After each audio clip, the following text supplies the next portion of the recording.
नमस्कार दोस्तों। एक गुरु जी गजब का ज्ञान दे गए कोरोना जैसी जगत बीमारी के लिए। 70 के दशक में हैजा भी महामारी के रूप में पूरे विश्व में फैला था। तब अमेरिका में किसी ने एक गुरु जी से प्रश्न किया, इस महामारी से कैसे बचें। गुरु जी ने विस्तार से जो समझाया वो आज कोरोना के संबंध में भी बिल्कुल प्रासंगिक है। गुरु जी ने कहा, ये प्रश्न ही आप गलत पूछ रहे हैं। प्रश्न ऐसा होना चाहिए था कि महामारी के कारण मेरे मन में मरने का जो डर बैठ गया है उसके संबंध में कुछ कहिए।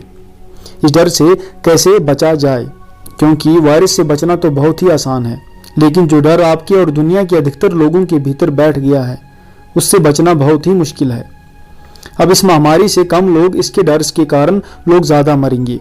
डर से ज्यादा खतरनाक इस दुनिया में कोई भी वायरस नहीं है। इस डर को समझिए, अन्यथा मौत से पहले ही आप एक जिंदा लाश बन जाएंगे। ये जो भय का माहौल आप सभी देख रहे हैं, इसका वायरस आदि से कोई लेना देना नहीं है। ये एक सामूहिक पागलपन है जो एक अंतराल के बाद हमेशा घटता रहता है। कारण बदलते रहते हैं, कभी सरकारों की प्रतिस्पर्धा, कभी कच्चे तेल की कीमतें, कभी दो देशों की लड़ाई, तो कभी जैविक हथियारों की टेस्टिंग।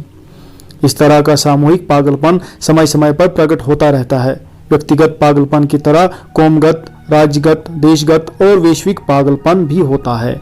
इसमें बहुत से लोग या तो हमेशा के लिए गायब हो जाते हैं या फिर मर जाते हैं। ऐसे पहले भी हजारों बार हुआ है और आगे भी होता रहेगा। और आप देखेंगे कि आने वाले वर्षों में युद्ध तोपों से नहीं बल्कि जैविक हथियारों से लड़े जाएंगे। मैं फिर कहता हूँ, हर समस्या मूर्ख के लिए डर होती है, जबकि ज्ञानी के लिए अवसर। इस महामारी में आप घर बैठिए, पुस्तकें पढ़िए, शरीर को कष्ट दीजिए और व्यायाम कीजिए, योग कीजिए और 1 माह में 15 किलो वजन घटाइए। चेहरे पर बच्चों जैसी ताजगी लाइए और अपने शौक पूरे कीजिए। गुरु जी कहते हैं, अगर मुझे 15 दिन घर बैठने को कहा जाए तो मैं इन 15 दिनों में 30 पुस्तकें पढ़ूंगा। इसलिए और नहीं तो एक बुक लिख डालिए। इस महामंदी में पैसा इन्वेस्ट कीजिए। यह अवसर है जो 20-30 साल में एक बार आता है। पैसा बनाने की सोचिए, क्यों बीमारी की बात करके वक्त बर्बाद करते हैं। ये भय और भीड़ का मनोविज्ञान सबके समझ नहीं आता है। डर में रस लेना बंद कीजिए।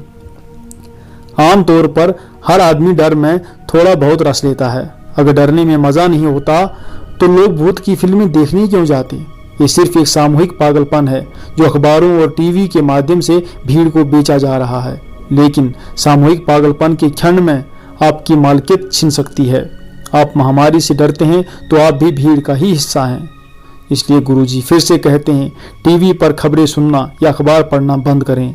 ऐसा कोई भी वीडियो या न्यूज़ मत देखिए जिससे आपके भीतर डर पैदा हो। महामारी के बारे में बात करना बंद कर दीजिए। डर भी एक तरह का आत्मसम्मोहन ही है। एक ही तरह के विचार को बार बार चिंतन करने से शरीर के भीतर रासायनिक बदलाव होने लगता है, और ये रासायनिक बदलाव कभी कभी इतना जहरीला हो सकता है कि आपकी जान भी ले ले।